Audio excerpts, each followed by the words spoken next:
Hello everyone, and welcome to our live match preview show on Football Talk Podcast. My name is Ozzy, and I'm your host for this evening. Liverpool have a tricky game, I would say, coming out this weekend as we face Bournemouth at the Vitality Stadium. So during the show, we will analyze our opponents, plus we will discuss the team news, some of the comments that Arne Slot made in the press conference, predict the lineups for this game, score predictions, and we will, of course, talk about transfers as there's been a big development with a potential player leaving the club and another player being recalled from their loan spot. So I'm sure that's going to be the center topic, but we have to stick to the schedule and speak about this upcoming fixture. So let's analyze our opponents. So in regards to Bournemouth, they are currently 15th in the league, 22 games played, six wins, nine draws, and seven defeats. In the last five games, they've drawn twice, lost twice, and won once. So it's quite clear that they're already feeling the impact of Semenyo leaving, who of course joined Man City earlier this month. But regardless, this is still for me a well-drilled team under Iraola. And if the Spanish coach was smart and wanted to get a result, he wouldn't go toe to toe with Liverpool. And I think what he should do is actually play haram ball, i.e., low block, long balls, 10 men defending, and all the above. Because if he chooses to go with style over substance, then I think Liverpool could find themselves walking away with an away win. Now, in terms of Liverpool, in terms of their position, we're currently fourth in the league. Arne Slot held the press conference today, spoke very highly on Dominic Szoboszlai's recent impact and leadership qualities. Also mentioned Kirkes, who he believes is getting stronger and stronger, which I have to be honest, I do agree with. I feel like Kirkes has definitely turned the leaf in the last few weeks. Didn't mention Robertson. He did mention briefly in terms of the competition that he provides for Kirkes, but of course never spoke anything in regards to transfers. But at the same time, I don't think that news broke um, before the press conference. It was presented afterwards, when Ornstein dropped his bomber earlier this afternoon. But I'm sure we'll discuss that transfer rumor or transfer speculation later in the show. And he also spoke about Frimpong, saying how much he's had a great impact in the last 4 or 5 games. But I don't think, for me, I don't think quality was in question. It was more so for Frimpong to regain match fitness and play consecutive games, which he has done in recent weeks. So hopefully Liverpool can manage him correctly and we don't burn him out because we don't have too many fullbacks in our current squad. In terms of the transfer market, yeah, he was asked that question and he gave the typical PR answer, which is if there's an opportunity in the market, the club will strengthen, but he expects the squad to remain the same, which is not a huge surprise. But I don't agree with that. I think we do need to add at least one defender to cover our centre back and possibly in right back position as we are struggling in terms of numbers. And with Robertson potentially departing, it's a bit of a strange one that's happening. But we'll speak about that in due course. Now, in terms of team news, Bournemouth lost both Tavernier and Adley to issues in their draw against Brighton. But from what I've heard, Adley still could feature in this game as his injury isn't regarded as too serious. So maybe he starts in the team or maybe he's off the bench. Who knows? In regards to other players that are not available, you've got the likes of Will Dennis, Julio Soler, David Brooks, Tyler Adams, Ben Gannon-Doak, who of course we know former Liverpool player, and Justin Kluivert, who are not available for this fixture. Now, in terms of Liverpool, unfortunately, Ibu Konate will be absent for the upcoming fixture. Sadly, his father passed away. So in Islam, we say this prayer when someone passes away, which is Inna lillahi wa inna ilahi rajiun. So may Allah grant Ibu's father entry into paradise and eternal peace. So thoughts and prayers with Ibu and his family during this difficult time. And I hope everyone can be respectful towards Ibu and also the club allows him to grieve in his own time. And, you know, whenever he's ready to come back, that will be the time where he returns to the squad. So hopefully everyone can be respectfful during this difficult time for Ibu and his family. Now, in terms of the team squad or the team news, Alexander Isak still, of course, out. I did read somewhere that he is returning to light training. I'm not sure if there's any truth to that. Conor Bradley's still out with a knee injury, and of course, Leone is out for the foreseeable future. In regards to Kaiser, he picked up an injury midweek, but Slot wasn't very clear. Made it seem like he will be 50-50 and may be in the squad, may not be in the squad. So who knows at this stage. Before we do the predicted lineups, let me go through the comments and yeah, present this, some of the comments for you guys right now. So Ozan, big up Ozan as always, says farewell Robbo, great servant of the club. Yeah, we'll speak about Robbo. That news definitely caught me off by surprise, if I'm being honest with you. But yeah, we'll speak about in more detail very shortly. Well, big up boy says Slot, Hughes, and Edwards are destroying our club. Klopp saw his players as people. Slot sees them as products. What are the difference? I wouldn't say Slot sees them as products.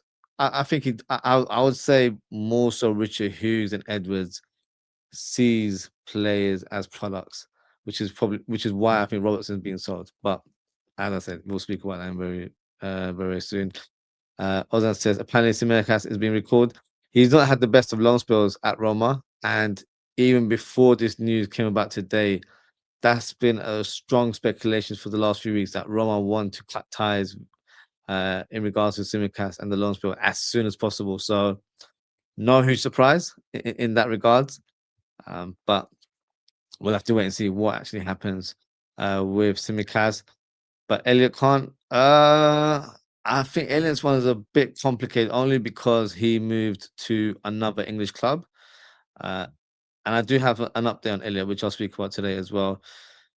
You don't sell your legends mid-season in you don't sell one of your legends mid-season in a position when you don't have players to F in Spurs. I get what you're saying. But as I said, I will speak about more detail because I have a lot to say in regards to Robertson there. It's not has to go take Hughes and Edwards. To be fair, I don't think Hughes and Edwards have done a fantastic job, if I'm being honest. Of course, I've always given credit where it's due in terms of the spending that was done last summer. And I think we did recruit well, personally. But at the same time, I feel like there's things you still have to question in regards to contracts and treatment of certain players and, you know, all that sort of stuff. And of course, deals not being concluded when they should have been done, i.e., your Mark Gahey deals. So, there's a lot of things that they've done decently well, but there's also a lot of things I feel like they've actually performed below par, and it needs to be pointed out and questioned, just like we would do regards to players and managers as well. Um, Ball says all three has to go. Uh, what else do we have? I say sorry for being angry, Ozzy, but this guy's destroying me and all of us. The feel good factor is gone. I hear you. No, you're entitled to express how you feel, and I hear you. Um, I think a lot of fans have been caught by surprise about the Robbo news. Um, Footballing wise, it doesn't make sense at all. But I think we all know this is more of a business move more than anything else. Um, Ozan said, not only that, Ozzy's boy Gakpo has been appointed as vice captain. Please tell me that's a lie. That's not true, is it? Confirm in the chat, please. Because if that is true, bloody hell. I don't, and that's not me being disrespectful to Cody Gakpo, but I don't see leadership qualities in the player. Like he's decent at what he does, but he's not a leader. There's a lot of other players in this team that I feel like could be, better captains or better leaders all around. So if that is true, yeah, we know who the teacher's pay is in this squad. Robo, Salah, Jones, Trent, Ibu all want to leave when Slot is here. Wonder why they didn't want that with Klopp. No, but the thing is with Klopp, as you mentioned earlier on, he treated everyone with a lot of respect. But then a lot of fans didn't like that. Let's not kid ourselves. A lot of fans were frustrated with Klopp and his loyalty towards the likes of Milner and Henderson, where a lot of fans thought there was a time period where they should have been moved on. But quote unquote, people said Klopp was sentimental and didn't want to move players on because he felt like they provided something that you can't buy, i.e., leadership qualities, being professional in and around the dressing room. But those things play a part. They do. So you have to find the right balance in the squad. It can't just be all star players and everyone on the same wavelength. You've got to have a mix between experience and youth in the squad. But of course, the treatment that certain players are getting in this team on the slot, I don't think it is correct.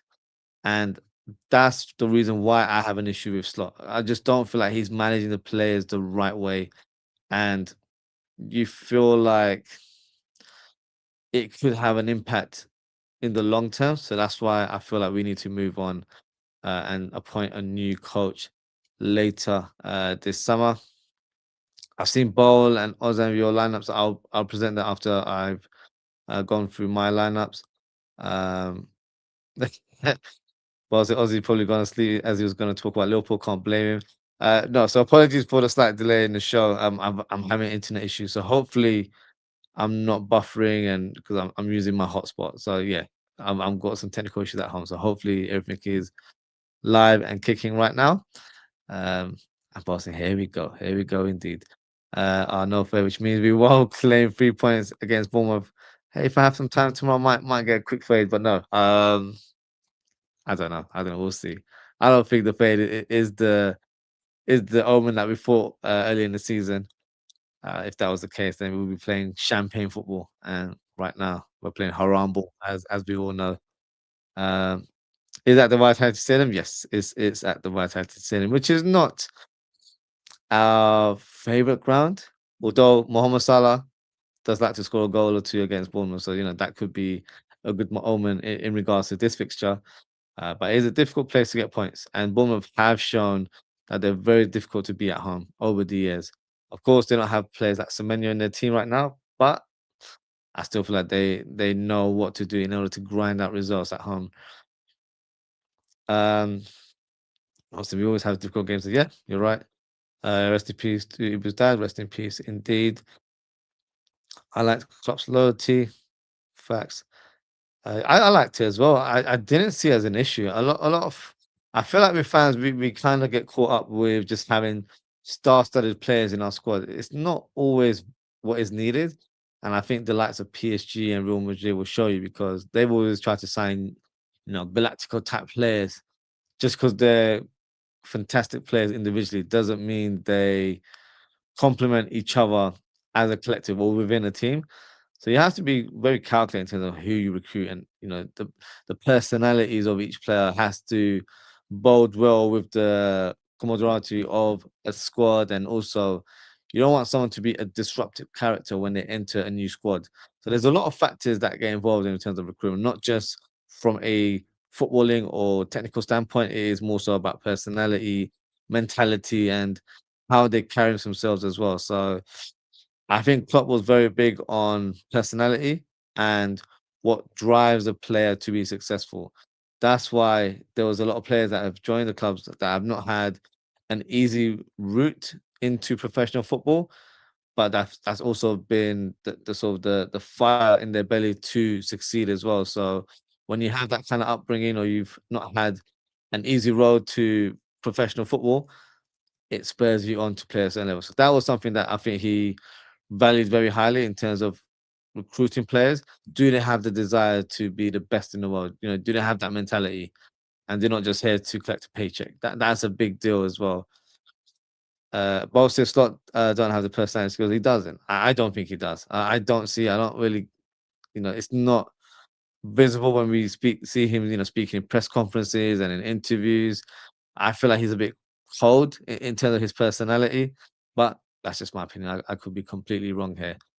Okay, so let's move on and present the lineups, and we can, what should I say, present a graphic to present the predicted lineups. We'll start with the home team, and that is, of course, Bournemouth. In goal, it would be Petrovic, and then we will have Jimenez played on the right-hand side of defense, but I don't think he'll be playing in that role for this fixture due to the injuries that they have. So I think Smith will return to the lineup, and you have Truffer, who was the his replacement, and actually has done a decent job from whenever I've seen him play.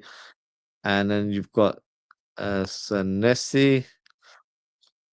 And in the last game or in recent games, they've played Hill centre back. I might be, this might be off, outside the box a little bit. I think they're going to go for a different defender. I think they're going to go for Kite, who I remember made his debut against us in the opening game of the season. I thought he was really, really good from a technical but also physical standpoint. So I think if they were smart, they will try and start with him and use his physical presence to their advantage. So that's what I think they could or should do.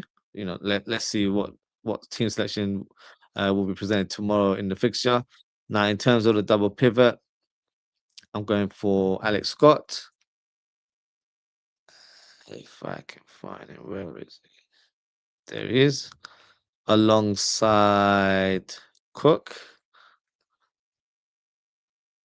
And on your right wing, I think Jimenez will play there, even though he's predominantly a fullback. Uh, but I think in this situation, he might be utilized there just due to the injuries that they have. They don't have the likes of Tavernier in this team. Adley was apparently, not fit enough, but I think he may start in this one. So I think he'll play on the left-hand side.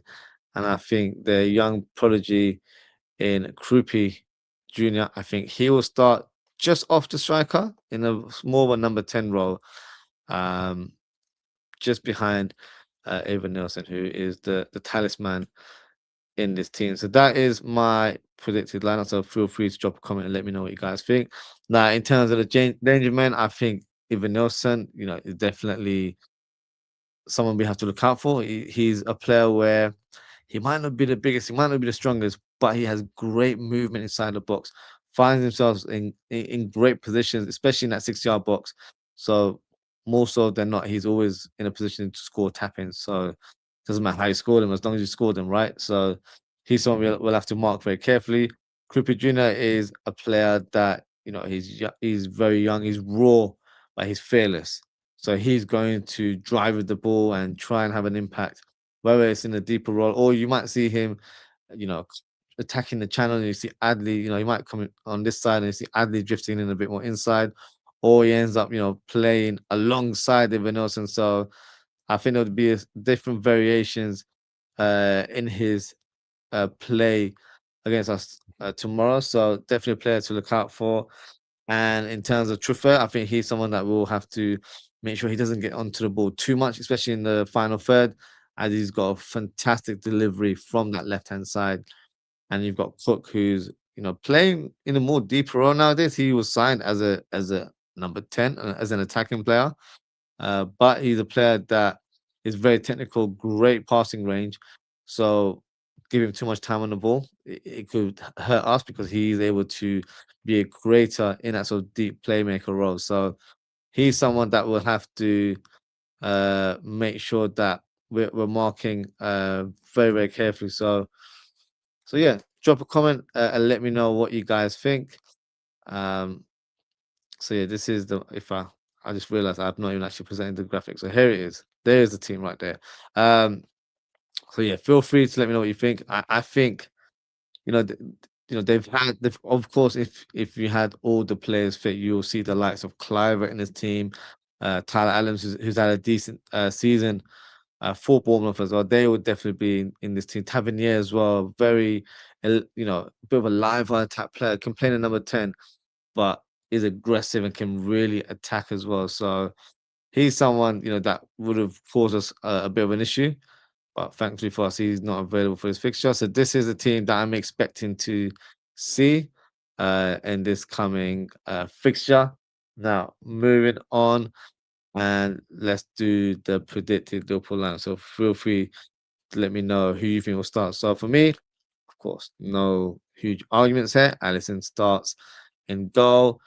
Frimpong will remain at right back. But what I will say is, I think we need to try and utilize Calvin Ramsey. Um, it's all good and well having him on the bench as a emergency cover, but I'd rather bring him on for 10, 15 minutes just so he gets a bit of match fitness. You can't expect him to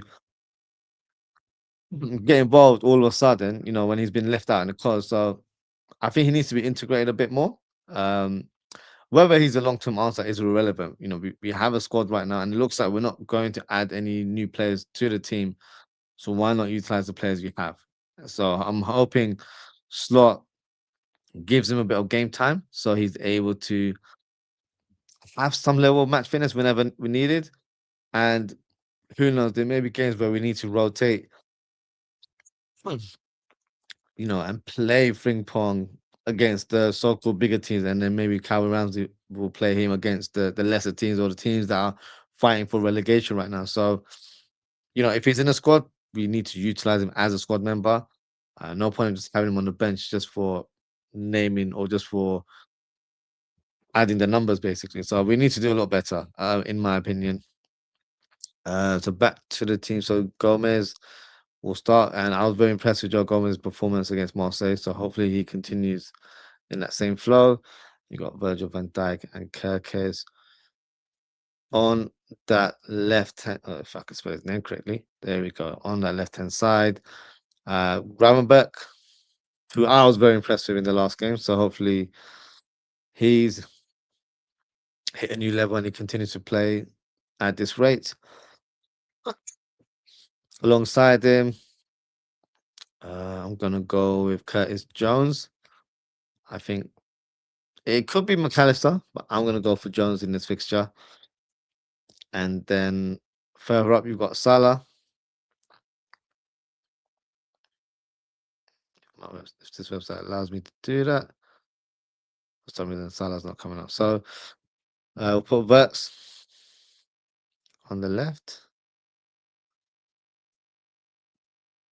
Salah on the right,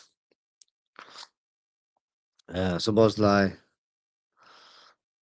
in the attacking midfield role, and up top will be Ekitike. So Slot will not be happy with my lineup because I've not featured Cody Gakpo, but this is a team, excuse me, that I would select for this fixture. So feel free to drop a comment and let me know what you guys think. Now, I remember there was a couple of comments with predicted lineups. So let me quickly bring that up. Bo's lineup is, excuse me, Ali Frimpong, Gomez, Virgil, Kirkes, Grab, Jones, Verts, Szoboszlai, Mark, Ekitike. So exactly the same team as mine. Ozan is Ali, Frimpong, Gomez, Virgil, Kirkes, Grab, Jones, Verts, Szoboszlai, Mark, Ekitike. So we've all got the same team. So yeah, we're all on the same page, I guess. So no huge surprises there. Delulu Steve, big up Delulu Steve.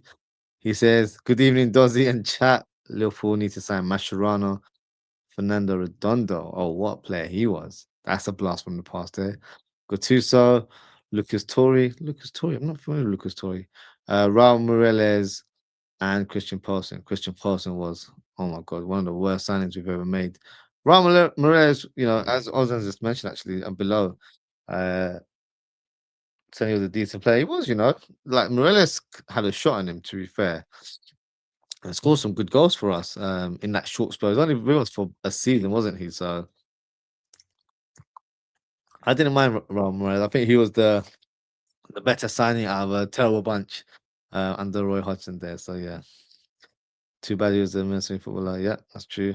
Matthias has improved, but only marginally. Yep, I don't think he's completely, flipped the script at all. I think he has improved, but I still feel like there's more levels for Makasa to achieve just based on what he's produced over the years. So yeah, but he's heading into the right direction. So I will give him credit. Um, here we go. So Slot hates his bench players. Yeah, I do agree with that. To be fair, um, I think Boss asked, "Is it lagging?" Maybe just me. It might be for everyone. So I do apologize, guys. I've got a few internet issues today.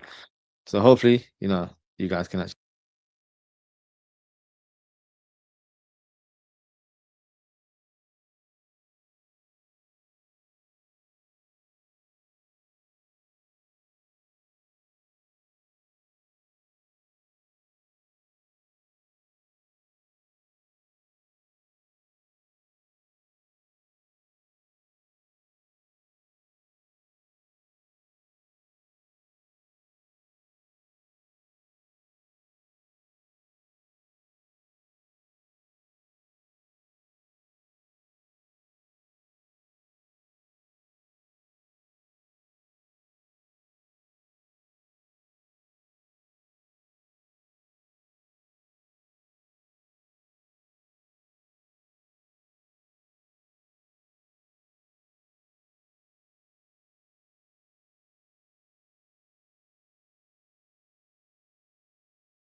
Apologies, guys.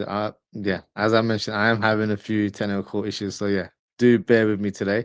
Hopefully, everyone can see me, and yeah, we're live and kicking right now. So let me just go through some of the comments here. So everyone's saying other than saying the stream is working now. So hopefully, that is the case. So what I'll do, I'll try and wrap up because I don't know what my intent is going to do for me today. Um, so yeah, so let's present my score predictions. So in terms of score predictions, I'm expecting us to get the win. To be fair, um,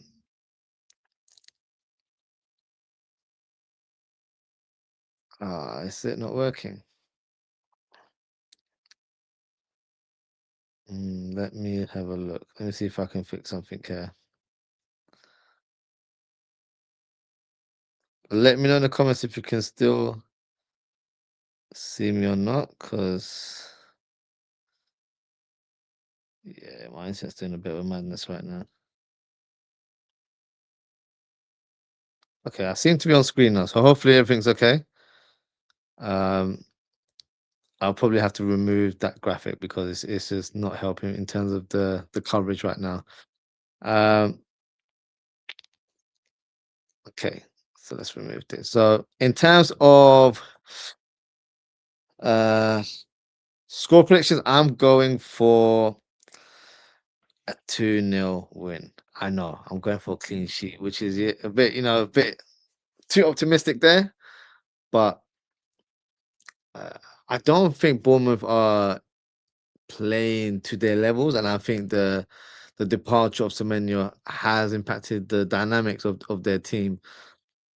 So I'm thinking maybe we can get a clean sheet away. It's a big ask, but I'm here to predict. So I'm going for a 2-0 victory for the Reds. Now, in terms of the goal scorers, I'm going for my client, which probably won't surprise many of you. Florian Wirtz to score. I think Ekitike will bang in the second goal as well. So that is my score prediction. Let's go through some of the comments here. I can see there's a few predictions.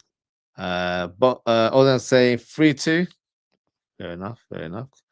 Clean sheet away. I know I'm being a bit optimistic, and that's not. No, no, no. I'm not having faith in Slot. That's not the case. I'm just looking at the opponents. I don't think they're as strong as they have been in recent times, and I feel like maybe we can capitalize. So that's just my way of looking at it. To be fair, um, okay. So that's my score prediction. Let's talk about the news that occurred earlier today. No, we've already spoken about him. Let's talk about Andy Robertson now. Ornstein dropped the bomb earlier on today, and the tweet was Tottenham Hotspur working on a deal to sign Andy Robertson from Liverpool. Tottenham brought forward a plan to sign the 31-year-old left back as a free agent this summer.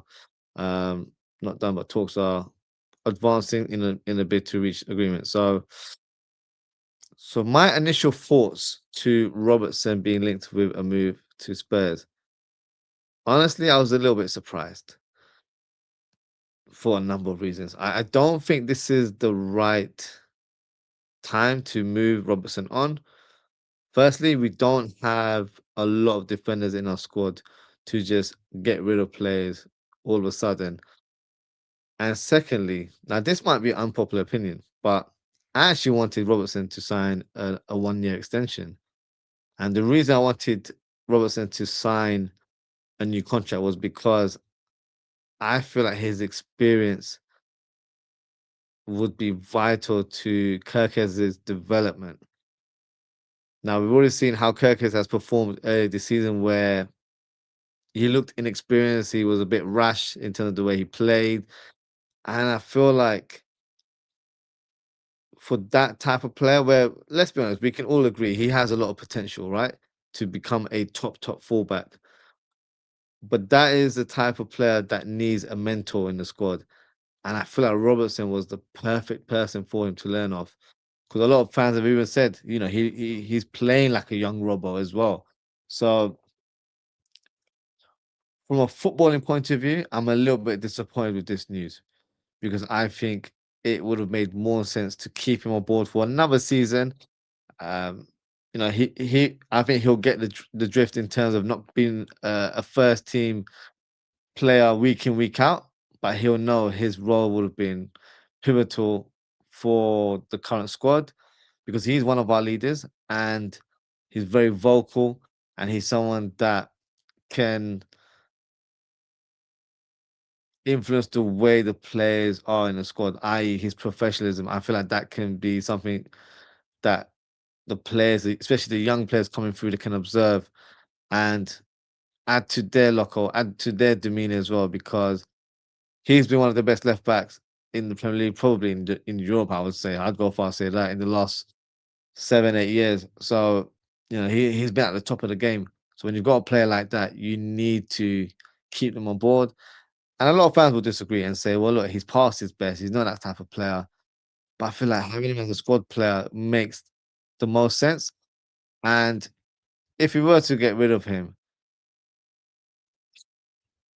people were annoyed that we signed 6 7 players last summer. We're going to do the same again and again because there's a lot of players that need to be added to the squad, in my opinion. A lot of players will be departing this summer as well. So it'll be a recap or a repeat, I should say, of last summer, where we will be signing 6 7 players. And that might not bode well with some fans, but that's just the nature of the game. And I feel like that position didn't need to be touched, in my opinion. Keeping Robertson would have been the smart thing to do for one more season, and he gets the send off that he deserves as well. Right now, he's leaving mid-season in a bit of a weird way because it's the final week of the transfer window. I don't expect Liverpool to go into the market and find a replacement. We'll speak about someone that could replace him in the squad, but I'm not pleased with this decision, to be honest with you. Now, I don't know the money involved. I haven't seen any quotes in terms of what the transfer fee would be presented in terms of the bid. But I think that's a bit irrelevant. I'm not going to lie to you. This is very clear. This is a business decision. This has nothing to do with football. This is a business decision because Robertson has 6 months remaining in his contract. And although I think Robertson would have signed a new contract because he did mention it about a week ago that there has been talks, we're in dialogue. So something was definitely said in the background. And whether Robertson said, look, I need assurances of being in the first team, and they didn't give it to him. Maybe this has led to it. I don't know,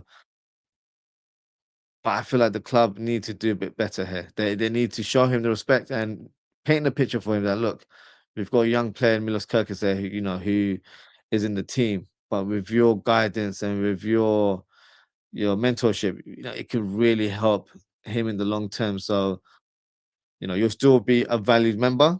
You will be playing many of games in the coming this season as well as next season. So I feel like there's ways of communicating these sort of things, and I feel like they've dropped the ball here. I really do, and that's not me being sentimental because I've enjoyed Robertson in the last 7 8 9 years, however long it's been.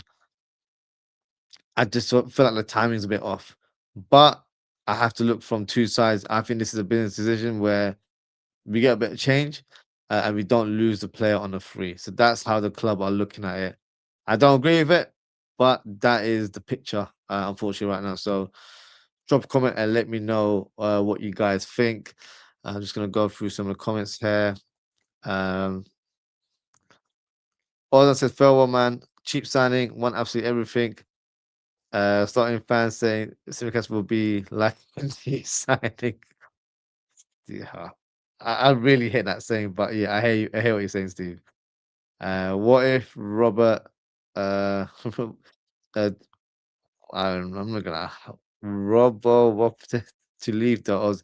That. Oh, okay, fine. I was thinking, what are you writing, Steve? Wanting to leave. So that could be a possibility, and that's something I just mentioned as well because we know they've had discussions in the last few weeks. So it could just be where Robertson didn't feel like he was being treated with respect, and that might have been the reason why he's moving on. So there is a strong possibility of that, and also there's a another factor involved, which is that John Heitinga has just joined their coaching staff. So he's definitely going to have a say, in my opinion. And he probably feels like this is a fantastic player to add to their squad, where they've got a lot of young players, but having a player of Robertson's experience allows them to play in a certain way, and having a leader like him in the squad will do them well in the long term as well. So I'm a little bit disappointed with this situation. It's very clear. This is a business decision rather than anything football related. Now, as Steve just mentioned, Simicast is the player that is being earmarked as his replacement. So, according to Fabrizio Romano, who tweeted earlier saying that, excuse me, Roma have already given the green light to Costa Simicast to return to Liverpool if Robertson joins Spurs. It's almost over between Simicast and Roma, with Liverpool ready to welcome the left back again. No recall clause, but club to club contact has been made. So I'm not surprised by that, because I think I've mentioned that in the past that this is something Roma have been in dialogue, or have been, presenting to Liverpool, that they don't want to complete the loan spell. They want to cut it short because it just hasn't lived up to their expectations. So this is no surprise to me. Now, would I be on board with this? In this current situation, I'd probably say yes. If Robertson does decide to leave and there's no coming back from that, I don't think the return of Simicast is the worst case scenario. You bring in a player that's experienced, that knows the club, so he will settle in straight away.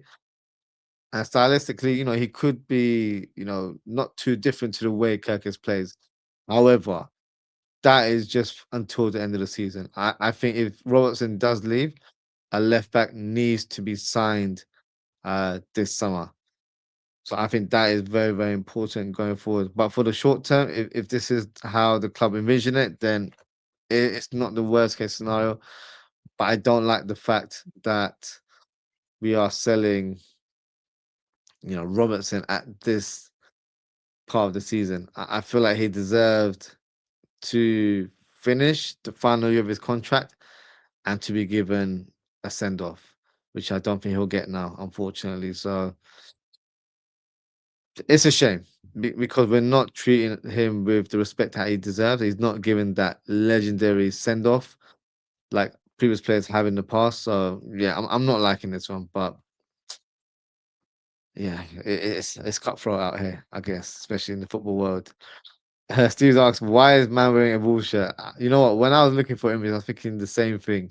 That's their logo. That's the logo for Roma. So yeah, bit of a weird one, isn't it? Okay, moving on. Now, no sort of direct reports here, but of course, I'm sure you guys will be aware that we've been linked with Mickey van der Ven in the last few weeks. So that got me thinking, could that mean that there is some sort of dialogue about signing the Dutch defender? I'm not convinced, if I'm being honest with you. I think he could be a potential target for the summer. I don't think nothing's going to happen this window. Just to clarify that, I don't think we'll bring in a new player, especially of Mickey Van der Ven's stature. So I don't think that's going to be an option. But if you believe the reports, he's definitely a player that we value, and we could see him joining at some point. But then a part of me is a bit frustrated about that, because we could have signed him 2-3 years ago for £15 million, and he could have been an understudy for Van Dijk anyway. So you would have had a player you could have learned from Van Dijk and play alongside him as well. So that's something we could have done 2-3 years ago. And now Tottenham are requesting for £100 million. So I'm not having that. So for me, that's a complete no-no. Not because I don't think Van der Vaan's a good player. I don't think he's value for money at that price. Secondly, he's very much injury prone. So there's no point of signing a player that can't play consistently like Van Dijk has. And of course, we do take that for granted. But I do want a defender who is pretty much available most of the time. So I don't think this is a starter for me. I would rather Liverpool focus on other targets. And my favorite choice, which I'm sure you guys would know, is to sign Schlotterbeck. I think that's the player we need to go for. He won't cost nothing too crazy, about 40 to £50 million. He's at a great age, 25, 26 years of age. left-footed, strong, powerful, great passing distribution, left-footed, so it gives us a different balance in that team. So for me, he ticks all the boxes, and I feel like he would adjust to the Premier League very, very quickly. So that's my first choice. But yeah, let's see what happens going forward. Um, Lucy said, bro, this man is injured all the time. Oz, I totally agree with you, bro. He's always injured, honestly. Check his injury record, bro. Missed 70 games since joining Spurs signed him. That's the thing, when he plays, he looks good, but I can't have that type of profile of player again. That is, regarded to be injury prone. There's no point of having a player like that. So, and he's going to cost so much money as well. It's a complete waste of time and money. So no, 100 million pesos, yes. Yeah, if it's Mexican peso, then we can talk business for sure. Now, this rumor has resurfaced again today, and this is regarding Tottenham. Tottenham is just trying to raid our players right now, aren't they? So apparently they still hold a keen interest in signing Curtis Jones, despite adding Conor Gallagher to their squad. Uh, Apparently Spurs would be willing to offer in the region of £30 million. Liverpool would, of course, likely to want more, but it's one to watch. As there's another rumor with Liverpool gathering pace in regards to potentially signing Wharton in the summer. And of course, as I mentioned previously, John Heitinger is definitely calling the shots in this one because he is, of course, a fan of Jones and Robertson from his time at Liverpool last season. So he's definitely highlighted these players as great additions, I should say, to the Tottenham squad. So my thoughts on this, I wouldn't sell Curtis Jones. I know a lot of fans will beg to differ. I think Curtis Jones still has a role to play this season, and I think he still has a role to play in the long term. Because I feel like you need to have players like your Curtis Jones that may not start week in, week out, but have the ability to play week in, week out if needed. And he's a player that's multifunctional. Can play as a DM, centre mid, attacking mid, on the left if needed. Even right back, we've seen a couple of times. So he's a player I don't feel like we can just dispose just like that. And also with him being scarce, and it's not just about demographics, but you still need to have these type of players in the squad. Someone that embodies the club, that embodies the people and the city. You can't just get rid of players just like that. So for me, in terms of his personality and character, you need that kind of person in the squad. But also from a football standpoint, I think he's a fantastic player, and I think he can really excel in this current team. And maybe if we were to appoint another manager, I think he would utilize him really well in the squad. So for me, this is a no go for this month, and I wouldn't even regard it as an option in the summer either. Now, Arne Slot, if you're watching, you might want to turn your head or close your eyes or do what you want because you're not going to like what I'm about to mention here. And this is regarding Cody Gakpo being linked to a move away from the club. Now, the rumor is that Bayern Munich are exploring left wing options as one of their main targets. Jan Diamonde, who's of course one of our targets as well, um, hasn't shown indication that he wants to join Bayern Munich. So Bayern Munich are going through their shortlist, and Cody Gakpo is one of the names that they are discussing internally. Max Haber is a big fan. He's I think sporting director at Bayern Munich, and they believe that he would suit the Bundesliga really well.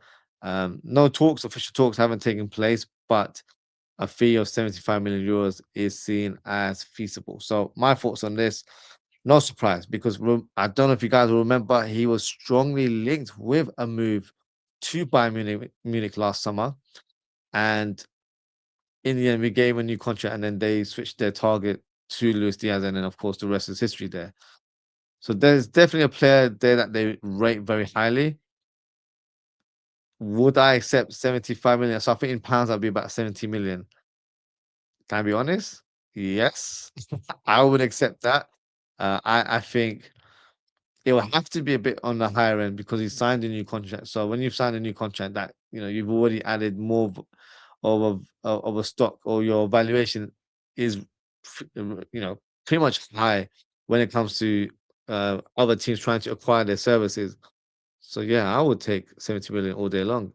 Um, and I'd go for Diamonde, which is the player that I'm about to speak about right now, because Diamonde looks like one hell of a talent. And not only that, he's a player that can play very comfortably on the left, but also on the right hand side. So if you were to bring in Yan Diamonde, you've got a player for the left hand side. Question marks will be his age. He's only 18 years of age. Like, is that a risk for us to sign a player who is 18 and it ends up being the first choice, and then his backup is a 17-year-old in Rion Gamoa? You know, that's a discussion worth having. But these are players that I feel like in their age bracket are regarded as the best young talents in Europe. So with that said, I would be all over this. I would love to see Diomande join the club. If it's at the cost of Cody Gakpo leaving, no offense to Cody Gakpo, seems like a nice individual, but I feel like we need to upgrade in that position. And whether it's you know Yan Diomande or any other left winger, I feel like that's the role, that's the position we need to add quality to, because I don't think we did it last summer.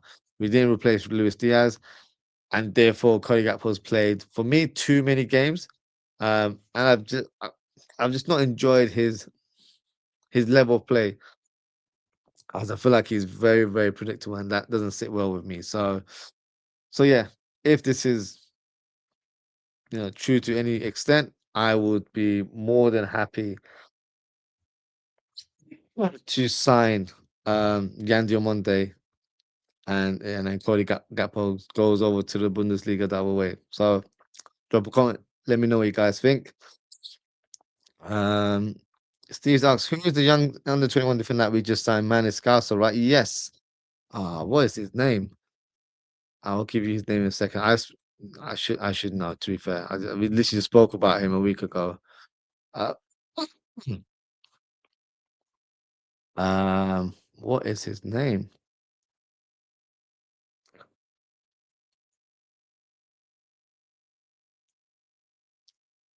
Noah Adekoyo. So yes, he is. He's born. He's a scout. So he's born in Liverpool.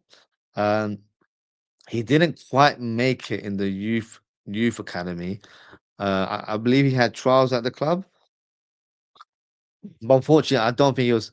I think he got injured before he had the trials, so he wasn't able to conclude that. So then he went on to Burnley. Played at the youth level there. Signed his first professional contract last season, and yeah, so he's got his dream move in the end, which is a very nice touch there. So yeah, so he is the new defender in our squad. So hopefully, he does well and he's given some first team opportunities in the near future.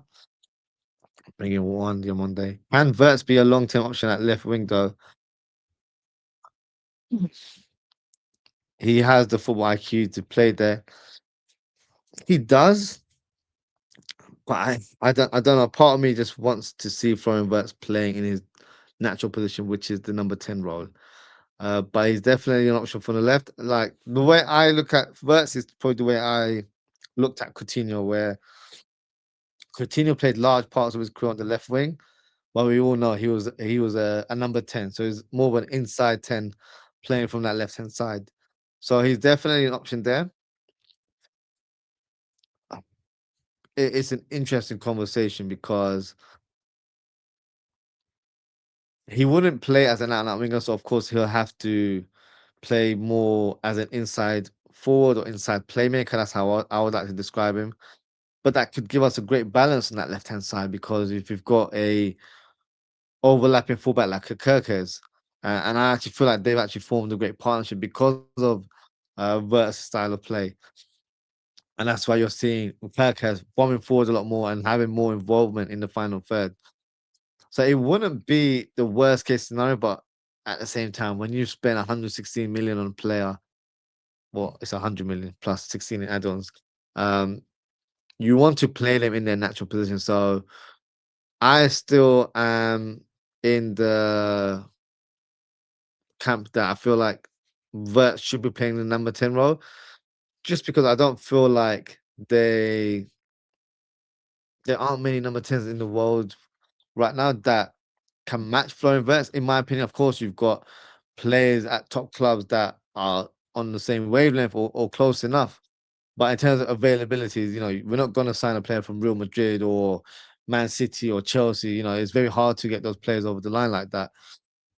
So for me, play him in his natural position and instead find a left winger that can play in variations, i.e., can cut inside, but also go on the outside as well, because that would just present unpredictability to the opponent. So it's going to be a big summer because we need to address that position in my opinion. So yeah, let's see how it goes.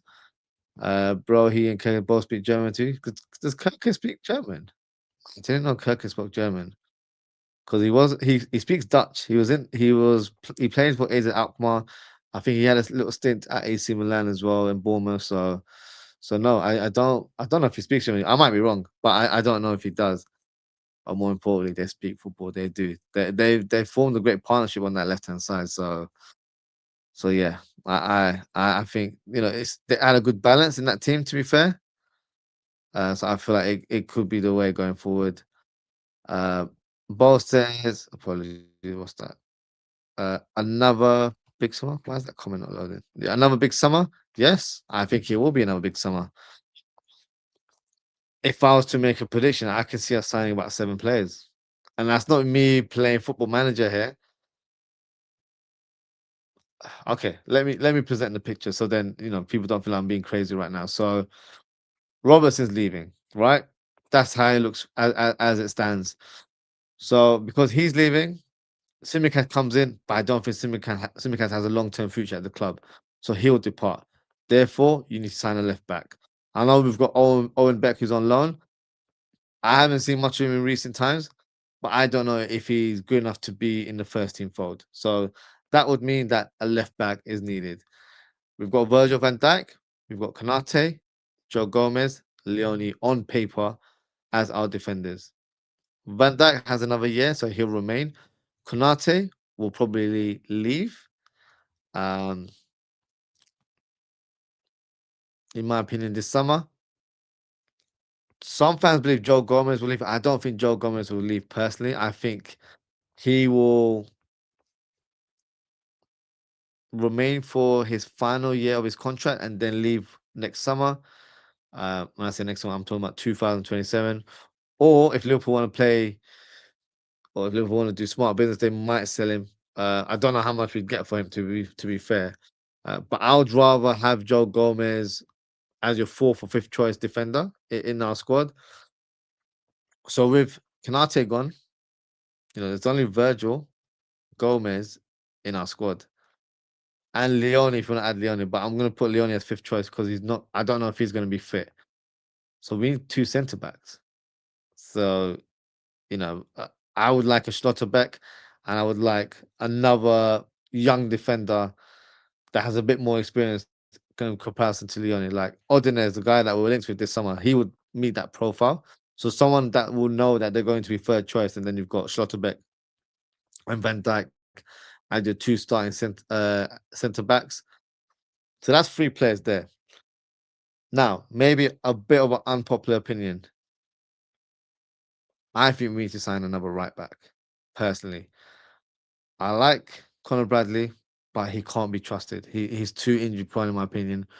Frimpong's decent, but I feel like a player like Frimpong should be utilized more of a squad player, um, where he can play right back or be an option for the right wing as well. So a player that challenges both positions, I guess. So that's 4 players. I'm not gonna name players. I'm just gonna name positions now. I think we'll be all in agreement that we need at least one more centre mid. So we've got left back, 2 centre backs, right back. So that's 4. Centre mid 5, and then a left winger 6. If Salah leaves, we need to find a direct replacement for him. So that's 7. So I've not even gone too crazy there. That is literally players we need in the squad. So that's why I've said 6 to 7 is the number I think we're going to go with uh, in the upcoming window. When I say upcoming window, I mean later this summer. So yeah, I do feel like we're going to have to recruit. Um, and I'm not saying they all have to be £100 million players, but these are the areas that we need to add to our squad, in my opinion. Don't like the way this club is moving. Look, I hear it, but for me, all I care about is my team being successful. If we have to spend money, why not? We were very lucky that we were able to find players like your Wijnaldum, even though, to be fair, Wijnaldum was a top player before he joined Liverpool. But maybe people would have earmarked him as a centre mid. But just because we've made good recruitments over the years, like Mane's, your Salah's, and your Firmino's, it doesn't mean that's how football will always go.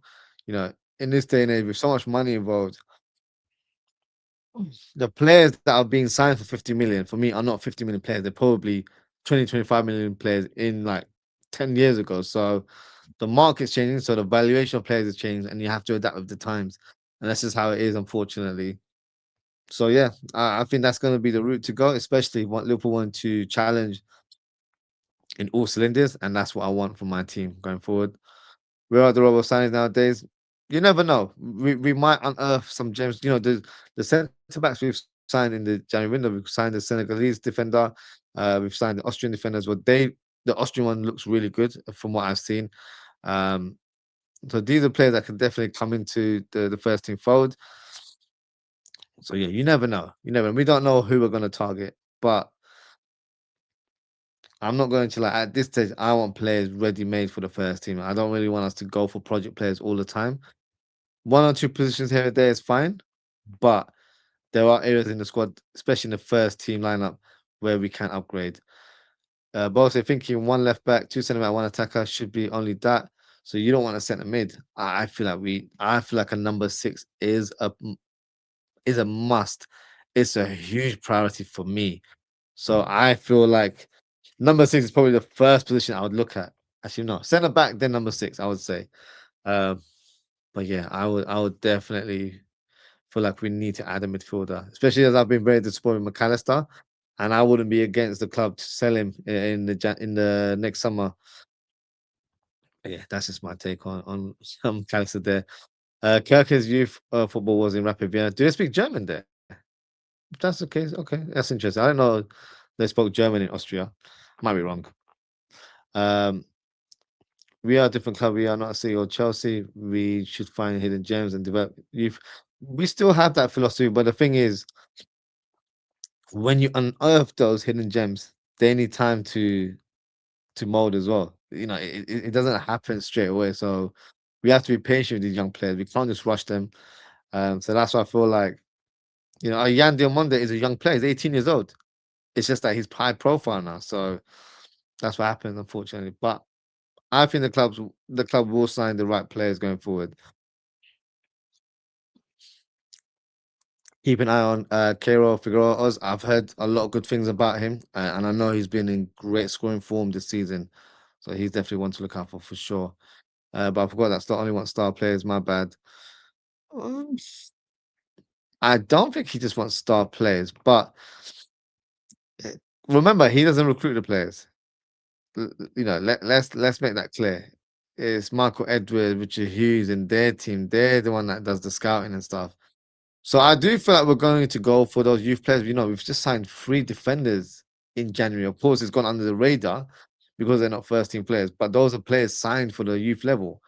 So with development, hopefully in like the next year or two, you get to see those players in the first team. So once they're there, then you'll be like, oh, okay, fine, I get the vision. But at the same time, we have to think in the short term as well. And I'm not saying sign a Florian Wirtz and Isak tap signing every time.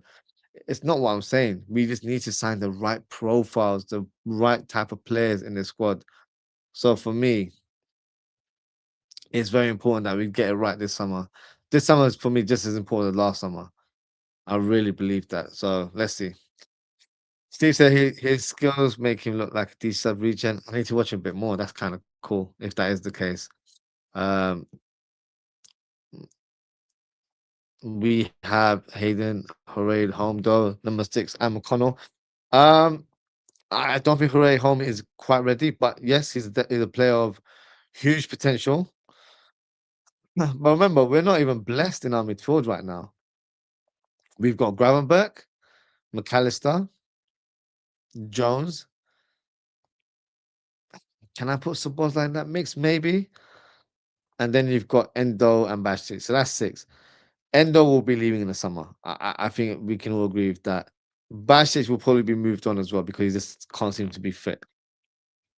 So that's two players down. So for me, you've only got Jones, Gravenberch, and McAllister as your recognized midfielders, and maybe add Szoboszlai to that mix. So because of that, I don't think McAllister will stay. So if he's sold, you've got three midfielders. So we need to add quality to our squad. That's what I'm saying. We need to.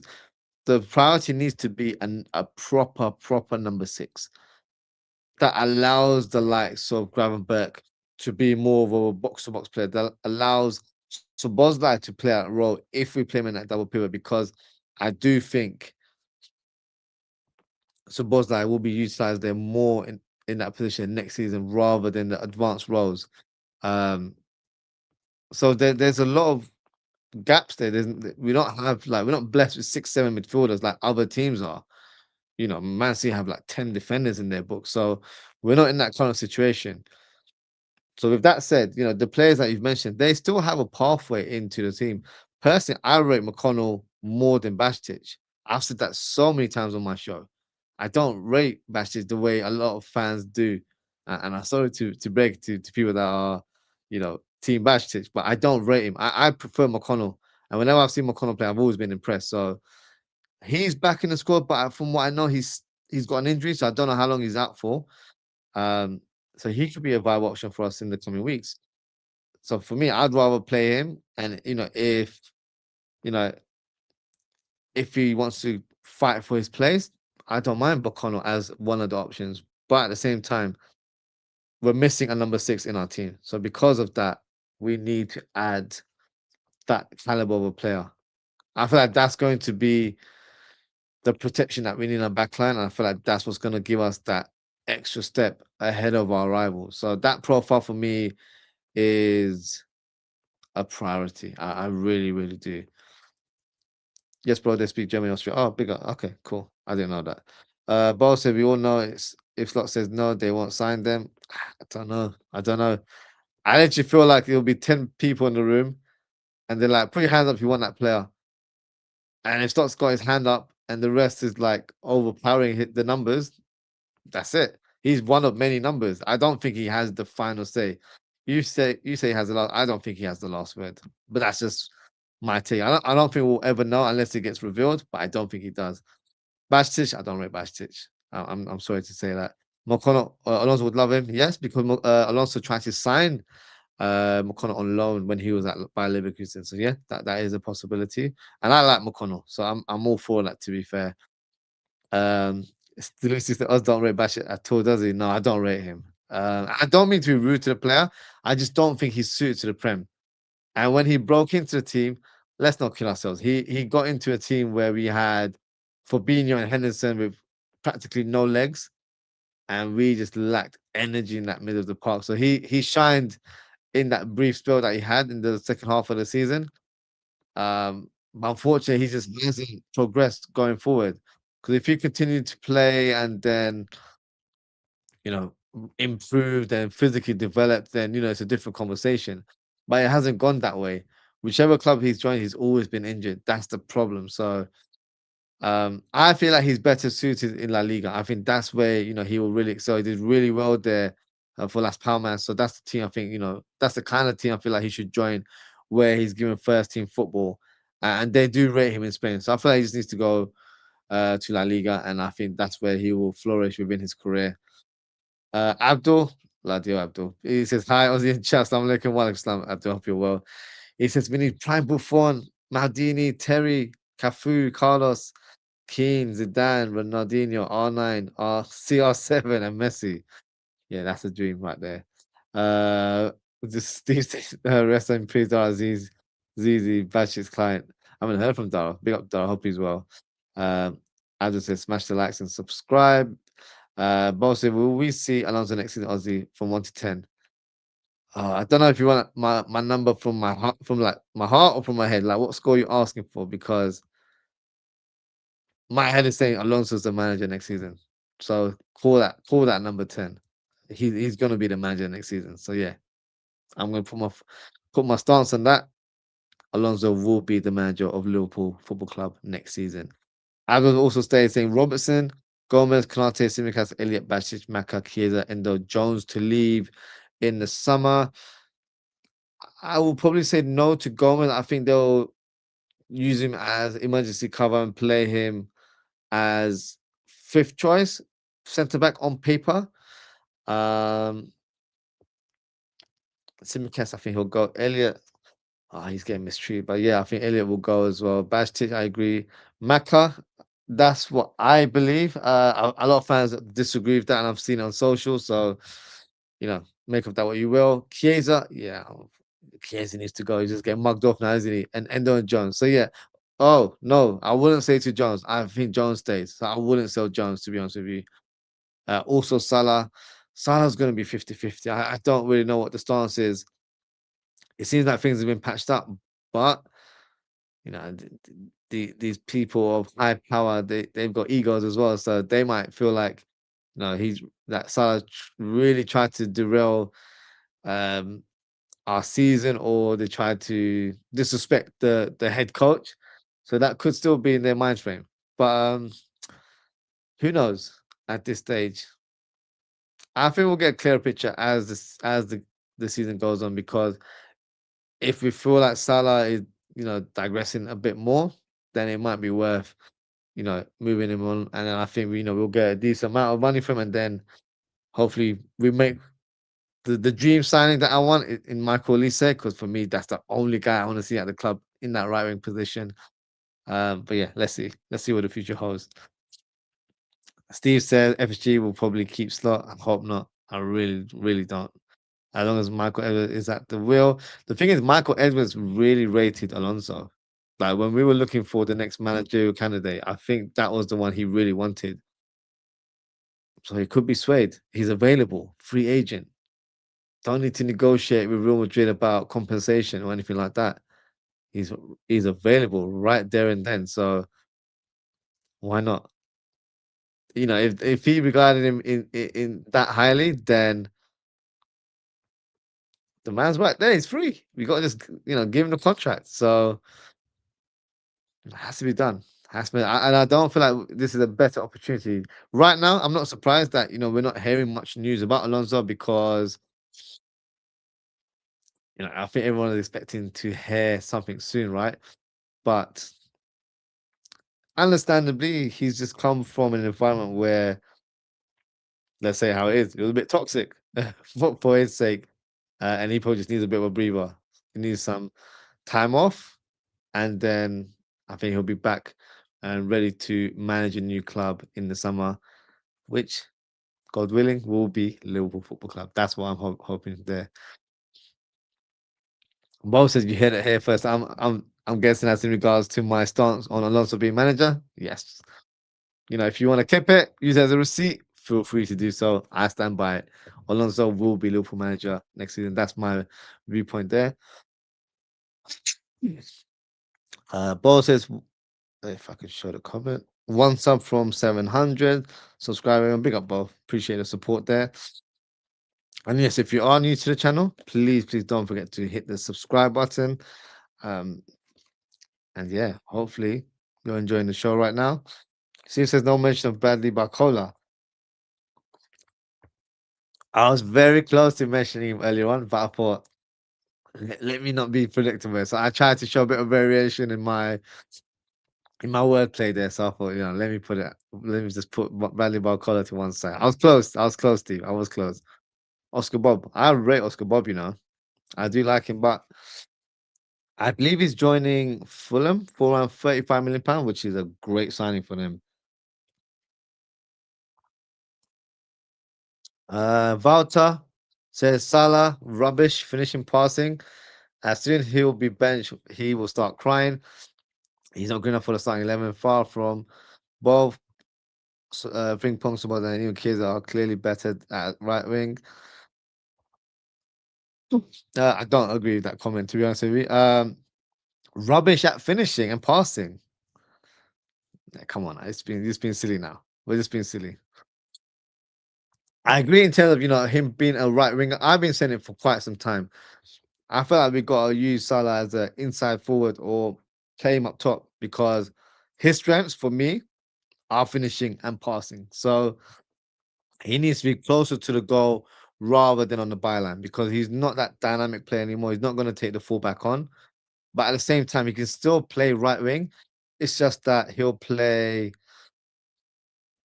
in a different manner, more of a sort of a playmaker from that right wing. So no, I don't agree with that. To be fair, uh, Bo, Steve not having that.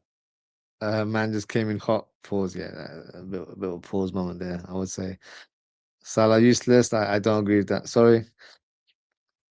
Yeah, you need to relax with the racist jabs there. I'm not gonna present on the screen, so yeah, behave yourself, please. Cesar, it's either we sign 100 new players or everyone is crap. There's no middle ground. Yeah, that's what it looks like, doesn't it? So yeah, it is what it is. Okay, the last one we'll talk about, unfortunately, is Harvey. And I say unfortunately because I don't like the way he's being mistreated right now. But the current rumor is that Villa are working on terminating Harvey Elliott's loan spell at the club. Um, and there is some glimmer of hope that he could get a move away from the club. And there's interest from MLS. So most notably Charlotte FC, which is managed by former Villa boss Dean Smith. And apparently he's expressed a desire to sign the youngster in order to revive his season. And regarding MLS, so their transfer window actually opens from the 26th of January, which is in a couple of days' time. And it runs through to March 26th. So he can still be signed by MLS. So my thoughts on that. I don't know if he can move over to MLS. I think he can, because of course it's not within Europe in terms of him being moved in the same season.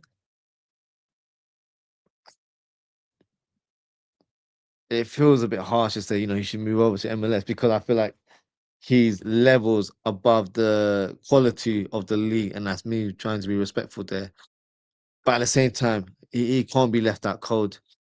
So he's better off going to MLS on loan or for a short term deal, however the club wants to present it, and then return to Liverpool in the summer and then try and get him a move back to a European team. So I think that would be the way to go. So yeah, hopefully there is a conclusion because I'm not liking the way he's getting treated, but he's been left out cold, unfortunately. Steve says MLS is career suicide. The Mexican League is better than MLS. In terms of Mexican League, do they have the same sort of transfer structure? As in, does it start from Jan to March? Because if that's the case, that could be an option as well. Um, Brazil is better than MLS. Yeah, I don't doubt the quality that you're mentioning. I just don't know in terms of the windows, in terms of are they similar to MLS as in they open from Jan and close in March? Because that's the only way out for Elliot.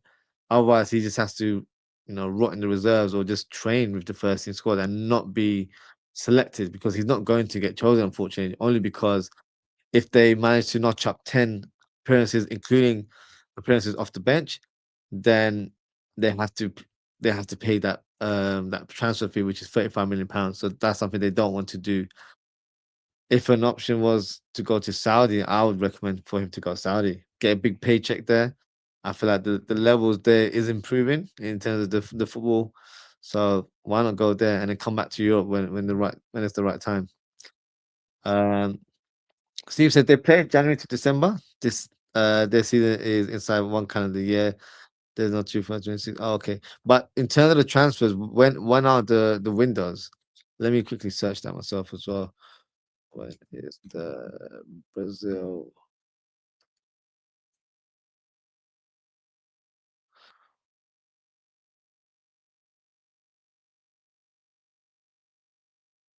Not sure.